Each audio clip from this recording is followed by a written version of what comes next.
నమస్తే, welcome to story board. ప్రజాస్వామ్యంలో ఓటరుకు రాజ్యాంగం ఇచ్చిన ఆయుధం ఓటు హక్కు. ఈ ఆయుధాన్ని మరింత బలోపేతం చేయటానికే ఈసీతో సహా అన్ని వ్యవస్థలు పనిచేయాల్సి ఉంది. ఇప్పటిదాకా అలాగే పనిచేశాయి. కానీ ప్రస్తుతం జరుగుతున్న సర్ మాత్రం మొదట్నుంచి ఈసీ విశ్వసనీయతపై సందేహాలు లేవనెత్తింది. మొదట్లో సర్ మామూలే అని సరిపెట్టుకున్న వారికి కూడా స్వీయ అనుభవాలతో చుక్కలు కనిపిస్తున్నాయి. సర్ పేరుతో ఓటర్లను ప్రభుత్వం ఎన్నుకుంటోందన్న విమర్శలు, ఈసారి సర్తో ప్రజాస్వామ్యానికి నష్టమనే కామెంట్లు సరేసరి. మరోవైపు తమ ఓటు ఉంటుందో ఊడుతుందో తెలియక సామాన్యులు పడరాని పాట్లు పడుతున్నారు. ఎన్యూమరేషన్ ఫారాలు నింపడంపై అవగాహన కల్పించాల్సిన BLOలకే అవగాహన లేకపోవటం క్షేత్రస్థాయిలో పలు సమస్యలు సృష్టిస్తోంది. రాజకీయ పార్టీల వినతి మేరకు తెలుగు రాష్ట్రాల్లో సర్ గడువు పొడిగించినా అప్పటికైనా 100% ఎన్యూమరేషన్ ఫారాల పంపిణీ, డిజిటలైజేషన్ పూర్తవుతుందా లేదా అనేది చెప్పడం అంత తేలిక కాదు. ఏపీలో ఇప్పటికే సర్ గడువు పొడిగించిన ఈసీ ఇప్పుడు తెలంగాణలో కూడా గడువు పొడిగించింది. కానీ కేవలం గడువు పొడిగించి చేతులు దులిపేసుకోకుండా సర్ ప్రక్రియ క్షేత్రస్థాయిలో సజావుగా నడిచేలా జాగ్రత్తలు తీసుకోవాలి అనే అభిప్రాయాలు ఉన్నాయి. ఓటర్లకు సహకరించడానికే తాము ఉన్నామనే విషయం మర్చిపోయిన అధికారులు కర్రపెత్తనం చేయటానికి అలవాటు పడటం సర్ అసలు ఉద్దేశానికే ఎసరు తెస్తోంది. తెలంగాణలో ఓటర్ల జాబితా ప్రత్యేక సమగ్ర సవరణ సర్ గడువును కేంద్ర ఎన్నికల సంఘం పొడిగించింది. ఆగస్టు 3 వరకు ఎన్యూమరేషన్ ఫారాలను స్వీకరించనున్నట్లుగా తెలిపింది. ఆగస్టు 10న ముసాయిదా ఓటర్ల జాబితా ప్రకటన, ఆగస్టు 10 నుంచి సెప్టెంబర్ 9 వరకు అభ్యంతరాల స్వీకరణ చేపట్టనుంది. అభ్యంతరాలపై విచారణకు అక్టోబర్ 8 వరకు ఈసీఐ తుది గడువు విధించింది. ఇప్పటికే ఏపీలో సర్ గడువును ఈ నెల 24 వరకు పొడిగించింది ఈసీ. పాత స్కెడ్యూల్ ప్రకారం BLOలు ఈ నెల 24 వరకు ఇంటింటి సర్వే చేయాల్సి ఉండగా, ప్రస్తుతం కొత్త స్కెడ్యూల్ ప్రకారం వచ్చే నెల 3 వరకు చేరున్నారు. రాష్ట్ర సీఈఓ ఈ నెల 15ను పంపిన విజ్ఞప్తి మేరకు అంతకుముందు మే 14నిచ్చిన పాత స్కెడ్యూల్ను సవరిస్తున్నట్లుగా ఈసీఐ స్పష్టం చేసింది. మార్పు చేస్తున్న కొత్త స్కెడ్యూల్ వివరాలను సంబంధిత అధికారులందరికీ తక్షణమే చేరవేయాలని ఎన్నికల సంఘం ఆదేశించింది.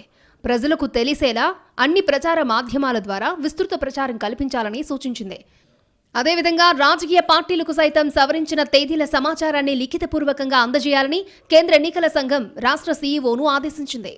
ప్రస్తుతం ఢిల్లీ, పంజాబ్, కర్ణాటకల్లో కొనసాగుతున్న సర్ ప్రక్రియ గడువును సైతం పొడిగిస్తున్నట్లుగా ఎన్నికల కమిషన్ తెలిపింది. దీని ప్రకారం ఢిల్లీలో ముసాయిదా ఓటరు జాబితాను వచ్చే నెల 5వ తేదీకి బదులుగా 17వ తేదీన ప్రచురించనుంది.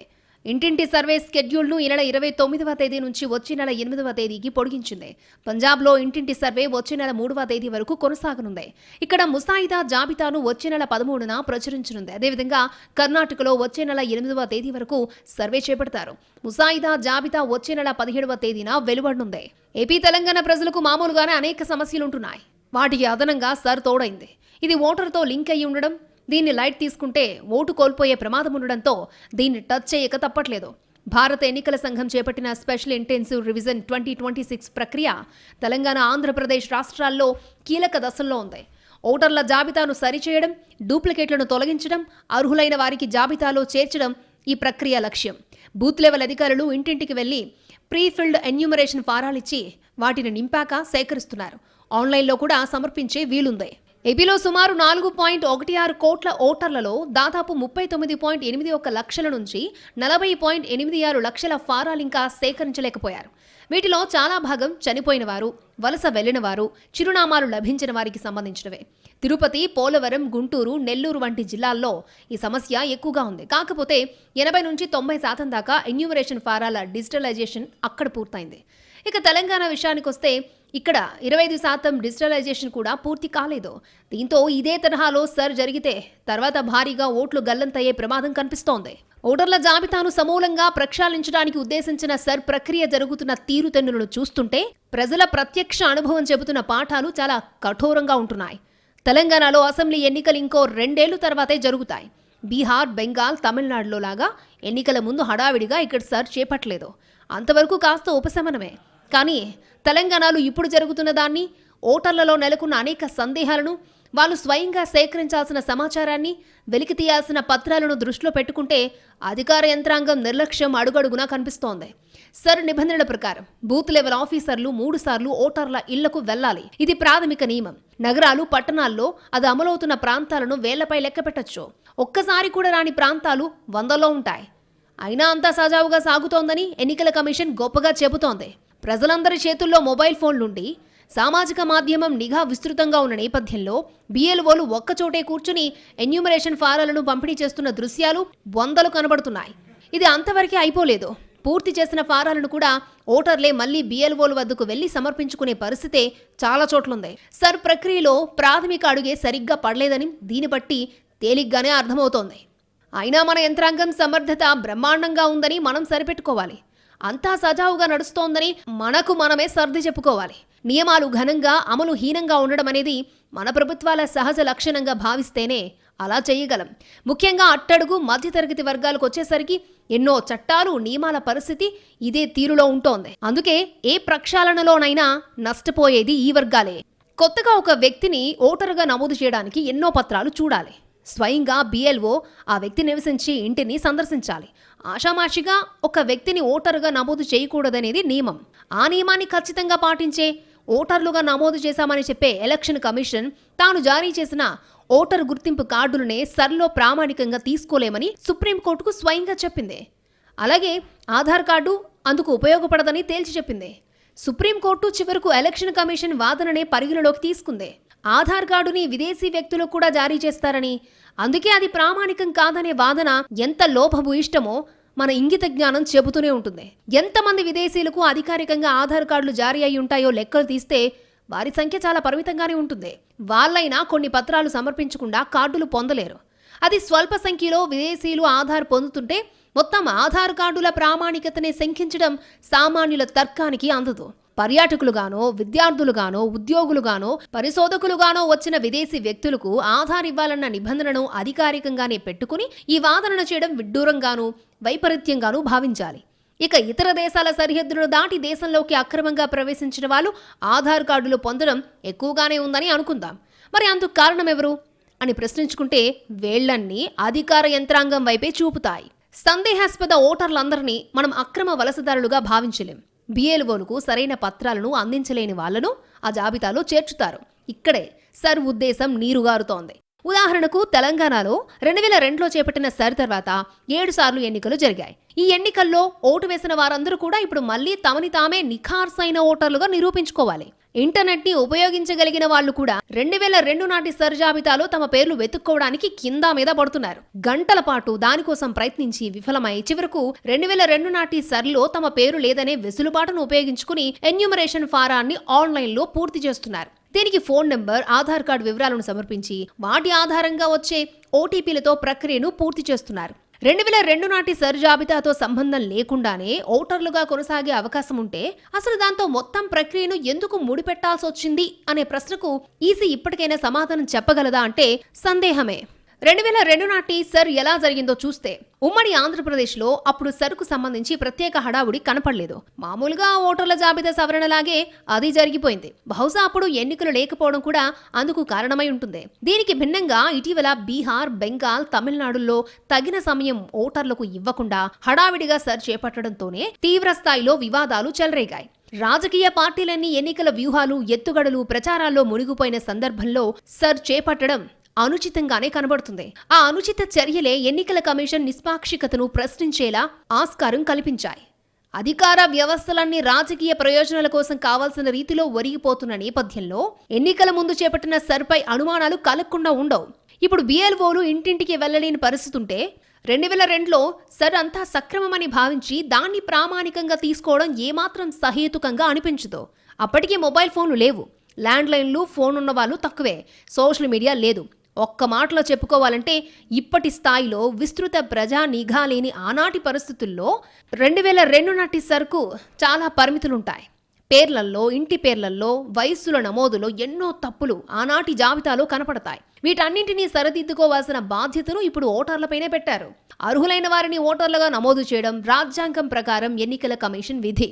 అలా నమోదు చేసిన వాళ్ళను కొన్నేళ్ల తర్వాత మిమ్మల్ని మీరు ఓటర్లుగా నిరూపించుకోండి అని చివరికి అదే కమిషన్ ఆదేశించడం ప్రజా ప్రాతినిధ్య చట్టాన్ని పలుచన చేయడమేనని ఇప్పటికే ఎన్నో విమర్శలు వచ్చాయి, వస్తున్నాయి. గ్రామాల్లో చనిపోయిన వారి సమాచారం స్థానిక పంచాయతీ సిబ్బంది దగ్గర ఉంటుంది. కనీసం దాని ఆధారంగా ప్రతి ఏటా జరిగే ఓటర్ల సవరణ ప్రక్రియలో వాళ్ళ పేర్లను తేలిగ్గానే తొలగించొచ్చు. అది కూడా చెయ్యలేని అసమర్థతను ఎన్నికల కమిషన్ యంత్రాంగం ప్రదర్శించింది. ఇటీవల సర్ చేపట్టిన రాష్ట్రాల్లో ఒక్క బెంగాల్ మినహా మిగతా చోట్ల ఎంతమంది చనిపోయిన వారి పేర్లను ఓటర్ల జాబితా నుంచి తొలగించారో స్పష్టంగా పేర్కొనలేదు.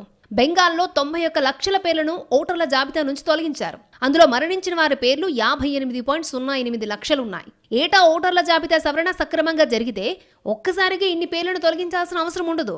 అన్ని రాష్ట్రాల్లో సర్ పూర్తయితే ఎంతమంది ఓటర్ల జాబితా నుంచి తొలగిపోతారన్నది ఇంకా స్పష్టం కాలేదు. మొత్తంగా ఈ సంఖ్య 10 కోట్లు దాటుతుందనే అంచనాలు ఉన్నాయి. సర్ పూర్తయిన చోట ఇప్పటి వరకు 5 కోట్లకు పైబడి పేర్లను జాబితాల నుంచి తొలగించారు. తుది లెక్కలు తేలేసరికి దాదాపుగా 10% పైగా ఓటర్లు జాబితా నుంచి తొలగిపోయే అవకాశం ఉంది. ఏ ప్రజాస్వామ్య దేశంలోనూ ఇంత స్థాయిలో ఇలా తొలగింపులు జరగలేదన్న విమర్శను తేలిగ్గానే కొట్టేయలేం.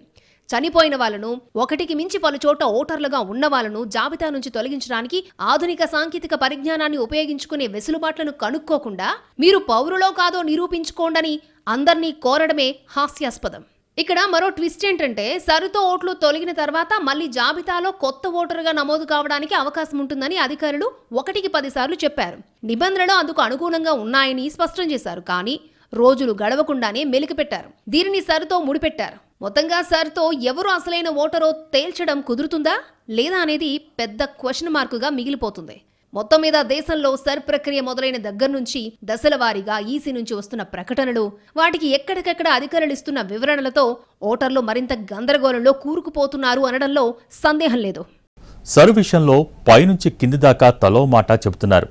ఈసీ ఇచ్చిన నిర్దేశాలకు బిఎల్ఓల వ్యవహార శైలికి మొదటే పొంతన కుదరలేదు. ఇది చాలదు అన్నట్టు బిఎల్ఓల పర్యవేక్షణకు నియమితులైన సూపర్వైజర్లు, చివరకు జిల్లా ఎన్నికల అధికారులు కూడా సర్ను స్పీడ్ అందుకునేలా చేయటం మానేసి సకాలంలో ఫారాలు ఇవ్వకపోతే ఓట్లు పోతాయని ఓటర్లను బహిరంగంగా బెదిరించటం విడ్డూరంగా ఉంది. సర్ ప్రక్రియలో భాగంగా ఓటర్లకు అందించిన ఎన్యూమరేషన్ ఫారాలను సమగ్ర వివరాలతో సకాలంలో బిఎల్ఓలకు అందించాలని తెలంగాణ రాష్ట్ర ప్రధాన ఎన్నికల అధికారి సుదర్శన్ రెడ్డి సూచించారు.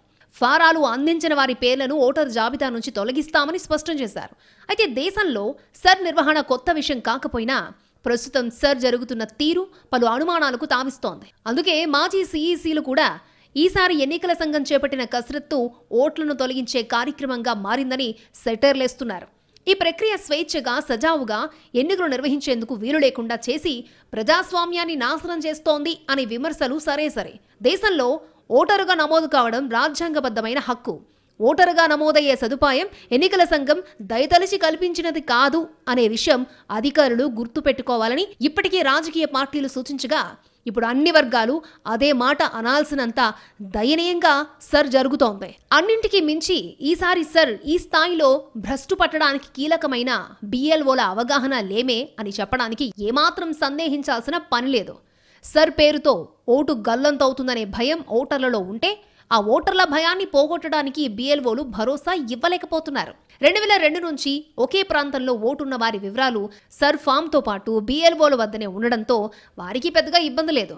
అయితే 2002లో ఒక నియోజకవర్గం, ప్రస్తుతం మరొక నియోజకవర్గంలో ఓటున్న వాళ్ళతో పాటు 2002లో అసలు ఓటు లేని వాళ్ళు వారి తల్లిదండ్రుల వివరాలు ఇవ్వకపోవడంతో ఆ వివరాలున్న సైట్ను సందర్శించే పరిజ్ఞానం, అవగాహన బిఎల్ఓలకు ఉండడం లేదు. ఈ విషయం పక్కన పెడితే చాలా మంది సర్ ఫారంలోని 2వ బాక్స్ మాత్రం అసంపూర్తిగా నింపి ఆన్లైన్ చేస్తున్నారు. మరోవైపు అధికారులు కూడా ఆ ఫారాలను పూర్తి స్థాయిలో ఏ మేరకు నింపి ఆన్లైన్ చేస్తున్నారు అనే విషయాన్ని పరిశీలించడంలో విఫలమవుతున్నారు. ఇంత లోభభూయిష్టంగా జరుగుతున్న సర్ ఓటర్ల ప్రామాణికతను ఎలా నిర్ధారిస్తుందనేది ఎవరికీ అంతు చిక్కని విషయం. సర్ ఫారాలు నింపే బాధ్యతను పూర్తిగా బిఎల్ఓలకు అందజేసిన అధికారులు పైపైన పర్యవేక్షణ చేస్తున్నారు అనే విమర్శలు వస్తున్నాయి. ప్రధానంగా క్షేత్రస్థాయిలో సర్ ప్రక్రియ చేపడుతున్న బిఎల్ఓల్లో సింహభాగం 10వ తరగతి వరకు చదివిన అంగన్వాడీ టీచర్లు, ఆయాలు, గ్రామ పంచాయతీ వర్కర్లు, వీబీకేలు ఉన్నారు. 2002లో ఓట్లేని వారు, వారి కుటుంబ సభ్యుల వివరాలు 2వ బాక్సులో నింపేందుకు state election commission site open చేసి అందులో వివరాలు చెప్పడం లేదు. దాంతో సర్ ఫారాన్ని అసంపూర్తిగా పూర్తి చేసి ఆన్లైన్ చేస్తున్నారు. అయితే ప్రస్తుతం సర్ ప్రక్రియ చేపడుతున్న బిఎల్ఓలకు పూర్తి స్థాయిలో శిక్షణ ఇవ్వలేదా లేదా ఇచ్చిన అవగాహన రాహిత్యం వల్ల సర్ ఫారాలు పూర్తిగా నింపలేకపోతున్నారా అనేది ప్రశ్నార్థకంగా మారింది. ప్రతి బాక్సులో ఉన్న భాగం సంఖ్యతో పాటు క్రమ సంఖ్య కూడా సర్ మ్యాపింగ్కి అవసరం. లేకుంటే సర్ లింకు కానట్టే. చివరి గడువు తేదీ వరకు ఓటు హక్కు కలిగిన వారు 1-2 బాక్సులు నింపినా నింపకపోయినా కనీసం 3వ బాక్సు నింపి ఇవ్వండని అధికారులు చెబుతున్నారు. ఇలాంటి వారి ఫారాలు కూడా ఆన్లైన్ చేసినప్పటికీ తర్వాత సర్ లింకు కాలేదని 1-2 బాక్సులు కారణాలు చూపుతూ నోటీసులు ఇచ్చే అవకాశం ఉంది. ఆ నోటీసులకు తగిన ఆధారాలతో రిప్లై ఇవ్వకపోయినా ప్రస్తుతం సర్ ఫారం నింపకపోయినా ఓటు గల్లంతు కానుంది. ఆ తర్వాత ఓటు లేని వాళ్ళు మళ్ళీ ఫారం 6తో నూతనంగా ఓటు కోసం దరఖాస్తు చేసుకోవాల్సి ఉంటుంది. సర్లో భాగంగా మున్సిపాలిటీలతో పాటు గ్రామీణ ప్రాంతాల్లో ఓటు ఉన్నవారు ఒకే దగ్గర ఫారాలు ఇవ్వాలని అధికారులు చెబుతున్నప్పటికీ కొందరు 2 చోట్ల ఇస్తున్నారు. 2 చోట్ల ఇవ్వొద్దని, ఇస్తే కేసు ఫైల్ చేస్తామని అధికారులు చెబుతున్నారు. ఒకవేళ ఇచ్చినా ఒకే దగ్గర మ్యాపింగ్ అవుతుందే తప్ప 2వ చోట కాదని అంటున్నారు. 2 చోట్ల ఓట్లు ఉన్నట్లు తెలియకుండా మ్యాపింగ్ చేస్తే ఓకే అవుతున్నట్లు చెబుతున్నా అది తుది జాబితాలో ఎలా వస్తుందో చూడాలి. సర్ ప్రక్రియ మొదలు కాకముందు నిరక్షరాస్యులకు ఇబ్బంది అవుతుందేమోననే అనుమానాలొచ్చాయి. కానీ తీరా ఎన్యూమరేషన్ ఫారాలు చేతికొచ్చాక అక్షరాస్యులకు తలబొప్పి కడుతోంది. దీనికి తోడు బిఎల్ఓలు కూడా ఫారాలు నింపే విషయంలో చేతులెత్తేయడం సమస్యను మరింత పెద్దది చేస్తోంది. 2002 ఓటర్ల జాబితా కీలకంగా మారడంతో 24 ఏళ్ల క్రితం నాటికి ఇప్పటికీ నియోజకవర్గాలు, పోలింగ్ బూతులు చాలా వరకు మారిపోయాయి. అప్పట్లో ఓటేసిన చాలా మందికి అప్పటి పోలింగ్ కేంద్రం గుర్తులేదు. అలా లేకపోతే తామేం చేయలేమని కొందరు బిఎల్ఓలు భయపెడుతున్నారు. మరికొందరైతే అప్పటి ఓటర్ ఐడి ఇస్తేనే పనవుతుందని ఆదరగొడుతున్నారు. కొన్ని చోట్ల బిఎల్ఓలు జోక్యం చేసుకుని సమస్యను పరిష్కరిస్తున్నా చాలా చోట్ల ఓటర్ల పరిస్థితి పద్మవ్యూహంలో అభిమన్యుణ్ణి తలపిస్తోంది. ఏదో వివరాలు అడుగుతారు అనుకున్నాం కానీ ఇదేం సర్ పరీక్ష అని ఓటర్లు తలలు పట్టుకుంటున్నారు. పేరుకి సర్ హెల్ప్ డెస్క్లు ఏర్పాటు చేసినా అవి ఎలా పనిచేస్తాయో ప్రత్యేకంగా చెప్పాల్సిన పని లేదు. అసలు ఎన్యూమరేషన్ ఫారాలు నింపడంలో కూడా సహకరించాల్సిన బిఎల్ఓలు ఎన్యూమరేషన్ ఫారాలు పంపిణీనే గొప్ప అన్నట్టుగా వ్యవహరిస్తున్నారు. కొంతమంది ఓటర్లకు నేరుగా ఫోన్ చేసి తమ దగ్గరకు వచ్చి ఫారాలు తీసుకెళ్లాలని దబాయిస్తున్నారు. అసలు సర్ కోసం ఈసీ పెట్టిన గడువు ఒకటైతే బిఎల్ఓలు మరో అడుగు ముందుకేసి సొంత డెడ్లైన్లు పెడుతూ ఓటర్లను హడలెత్తిస్తున్నారు. అదేమంటే మేం తీసుకోవాలంటే అంతే, కావాలంటే మీరు ఆఫీసులకు వెళ్ళి ఇచ్చుకోండి అని దురుసుగా సమాధానం చెబుతున్నారు. ఇప్పటికే ఎన్యూమరేషన్ ఫారాన్ని బూచీగా చూస్తున్న ఓటర్లు బిఎల్ఓలతో ఎందుకొచ్చిన తంట అని పనులు మానుకుని మరి వారి చుట్టూ తిరగాల్సొస్తోంది. ఓటర్ల జాబితా ప్రక్షాళన కోసమే సర్ తెచ్చామన్న ఈసీ మాటను ఓటర్లు మన్నించారు. కానీ సర్ పేరుతో తమను ముప్పు తిప్పలు పెట్టడాన్ని మాత్రం సహించలేకపోతున్నారు. ఈ సందర్భంగా ఓటు హక్కే కానీ సర్కారు ఇచ్చే బిచ్చం కాదనే మాటను మాజీ సీఈసీలు కూడా గుర్తు చేస్తున్నారు. గతంలో జరిగిన ఏ సర్లోనూ జరగనంత రగడ ఇప్పుడు ఎందుకు జరుగుతోందో ఈసీ ఇప్పటికైనా ఆత్మ పరిశీలన చేసుకోవాలి. అవసరమైతే ఓటర్ల అభిప్రాయాలు తీసుకుని సర్ను సమర్థవంతంగా నిర్వహించాలి. భారత ప్రజాస్వామ్యానికి పునాది ఎన్నికల ప్రక్రియ. దీన్ని ప్రాధాన్యతను గుర్తించిన భారత రాజ్యాంగ రూపకర్తలు ఎన్నికల సంఘానికి స్వయం ప్రతిపత్తి కల్పించారు. ఆ ప్రక్రియలో భాగంగానే ఓటర్లలో అర్హులెవరో అనర్హులెవరో తేల్చే కీలక బాధ్యతను అప్పగించారు. ఇప్పటిదాకా ఈసీ విశ్వసనీయతపై ఎప్పుడూ సందేహాలు వ్యక్తం కాలేదు. కానీ ఇప్పుడు మాత్రం ఈసీ అధికార పార్టీ ఒత్తిడి మేరకు పనిచేస్తోంది అనే నిందను మొయ్యాల్సిన దుస్థితొచ్చింది. దీంతో కీలకమైన సర్ ప్రక్రియలో ముందే మొదలైన అనుమానాలకు అది జరుగుతున్న ప్రక్రియలో లోపాలు మరింత ఆజ్యం పోశాయి. సర్ ప్రక్రియకు పునాది అయిన మ్యాపింగ్ ప్రక్రియలోనే తీవ్ర లోపాలు జరిగాయనే వాదన అసలు మొత్తం ప్రక్రియనే ప్రశ్నార్థకం చేస్తోంది. సర్ నిర్వహణ ఇదే మొదటిసారి కాకపోయినా ఇంత గందరగోళం గతంలో ఎప్పుడూ లేదనేది సర్వత్రా వినిపిస్తున్న మాట. సర్కి ప్రాథమిక పునాది లాంటి మ్యాపింగ్ ప్రక్రియ నుంచే తప్పులు దొర్లాయని పార్టీలు మొత్తుకుంటున్నాయి. చాలా చోట్ల బిఎల్ఓలు బిఎల్ఏలకు సమాచారం ఇవ్వకుండా ఇష్టారాజ్యంగా ఎన్యూమరేషన్ ఫారాలు పంపిణీ చేస్తున్నారు అనే ఆరోపణలున్నాయి. దేశంలో ఇంతకుముందు 1951, 52, 1960, 1980, 1993, 1995, 2000 సంవత్సరాల్లో సర్ ప్రక్రియ నిర్వహించారు. 1993-95లో ఎన్నికల గుర్తింపు కార్డు జారీ చేసే సమయంలోనూ దేశవ్యాప్తంగా ఓటర్ల జాబితాను సవరించారు. ఈ అన్ని సందర్భాల్లోనూ పారదర్శకంగా సర్ ప్రక్రియ చేపట్టిన చరిత్ర ఎన్నికల సంఘానికి ఉంది. ప్యూరిఫికేషన్ కోసం ఓటర్ల జాబితా సవరణ చేపడుతున్నట్టు చెబుతున్న ఎన్నికల సంఘం ప్రజలకు సందేహాలు లేకుండా క్లారిఫికేషన్ ఇవ్వాలి. అందరికీ టెక్నాలజీలో అనుభవం ఉండదు కాబట్టి సర్పై ఓటర్లలో పూర్తి అవగాహన కల్పించాల్సిన బాధ్యత ఎన్నికల సంఘంపై పడింది. సర్ పేరుతో ఏం చేసినా అర్హులైన ఓటర్ల జాబితా కోసమేనని కేవలం మాటలు చెప్పడం కాకుండా ఆచరణలోనూ అదే ఉద్దేశం కనిపించేలా జాగ్రత్తలు తీసుకోవాలి. ఆదరాబాదరాగా ఎన్యూమరేషన్ ఫారాలు పంపిణీ స్వీకరణ కాకుండా తగినంత సమయం ఇవ్వాలి. బిఎల్ఓలను మరింత మెరుగ్గా సన్నద్ధం చెయ్యాలి. ఎన్యూమరేషన్ ఫారాల్లో భాష విషయంలోనూ జాగ్రత్తలు తీసుకోవాలి. చదువు రాని వారిని పక్కన పెడితే కనీసం చదువుకున్న వారికైనా తేలిగ్గా అర్థమయ్యేలా ఫారాల్లో భాష ఉండడం అత్యవసరం. రాజకీయ పార్టీల ప్రతి అభ్యంతరాల్ని తోసేయకుండా ఓసారి ఓటర్ల అభిప్రాయం కూడా తీసుకుని వాస్తవ సమస్యలపై దృష్టి పెట్టడం చాలా అవసరం. ఇలా జరిగిన పొరపాట్లు సరిదిద్దుకుంటేనే సర్ ప్రక్రియపై ఓటర్లకైనా విశ్వాసం కలుగుతుంది.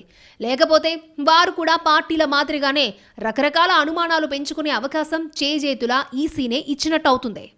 సర్ విషయంలో ఈసీకి సదుద్దేశాలున్నా క్షేత్రస్థాయికి వచ్చేసరికి అది నానా రకాలుగా భ్రష్టు పడుతోంది. అలా జరగకుండా ఇప్పటికైనా అధికారులు జాగ్రత్త పడాలి. ఏదోలా ఓటర్ల నుంచి సమాచారం తీసుకోవాలే కానీ వారిని అదరగొట్టి బెదరగొడితే మొదటికే మోసం వస్తుందన్న సంగతి మర్చిపోకూడదు. మొత్తం మీద సర్ విషయంలో నిర్దిష్టంగా సమాచారం అందిస్తూ ప్రజల భయాందోళనలను ఉపశమింపజేసేందుకు కేంద్ర ఎన్నికల సంఘం తగిన చర్యలు తీసుకోవాలి. లేకపోతే పెద్ద సంఖ్యలో ఓట్లు గల్లంతయ్యే ప్రమాదముందని రాజకీయ పార్టీలు మొత్తుకుంటున్నాయి. కేవలం తమ అభ్యంతరాలను గుడ్డిగా నమ్మాల్సిన పనిలేదని, ఏ నియోజకవర్గంలో ఏ పోలింగ్ బూతులో పారదర్శకంగా విచారణ చేసినా అసలు ఓటర్ల కష్టాలేంటో ఈసీకి తెలుస్తాయని బిఎల్ఏలు పార్టీలకు అతీతంగా తేల్చి చెబుతున్నారు. ఇప్పటికైనా ఈసీ సర్ అసలు ఉద్దేశాన్ని సరైన రీతిలో అర్థం చేసుకోవాలి. రాజ్యాంగ నిర్మాతలు ఈసీకి సర్ చేపట్టే అధికారం ఇచ్చిన మాట నిజం, కానీ ఆ అధికారాన్ని ఈ దేశ పౌరులందరికీ ఓటేసే హక్కు ఇవ్వడం కోసమే. కానీ అవగాహన లేని బిఎల్ఓలతో సర్ నిర్వహించి అసలుకు మోసం తేవడానికి కాదని పార్టీలు గుర్తు చేస్తున్నాయి. ఇకనైనా సర్ విషయంలో సరైన రీతిలో వ్యవహరించకపోతే, ఈసీ సకాలంలో మేలుకోకపోతే భవిష్యత్తులో ఓట్లు భారీగా గల్లంతైతే, ఓటర్లలో అనవసర ఆందోళన తలెత్తితే దానికి ఆ సంస్థే బాధ్యత తీసుకోవాలని బిఎల్ఏలు హెచ్చరిస్తున్నారు. చేతులు కాలాక తమను సాయం అడిగినా మేం కూడా ఏం చేయలేమని వారు ముందే చేతులెత్తేస్తున్నారు. ఏదేమైనా అర్హత గల ఓటర్లెవరో తేల్చాల్సిన సర్ ప్రక్రియ ఇలా అడుగడుగున వివాదాలకు, లెక్కలేనన్ని సందేహాలకు ఆస్కారం ఇవ్వడం ఎవరికీ మంచిది కాదు అనే విషయంలో మరో మాటకు తావులేదు.